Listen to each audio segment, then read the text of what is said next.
If you want to watch personalized Instagram Reels based on your interest and preference, change suggested Reels on Instagram and reset your Instagram Explore feed. If you want to do this, follow the step. Tap on your profile icon from the lower right corner. Go to 3 line from the top right corner. Scroll down and find out Content Preference. Go to Content Preference. Tap on Reset Suggested Content. Tap on Next. Reset Suggested Content. Mark content as not interested. When you come across posts that don't align your interest, tap the 3 dot on the post.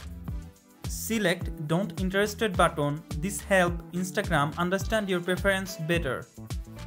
Now follow the third step. Engage your preferred content. Search your interested Reels content. Watch more, actively like, comment on, and follow accounts that match your current interest. That positive engagement guides the algorithm to show more of what you enjoy.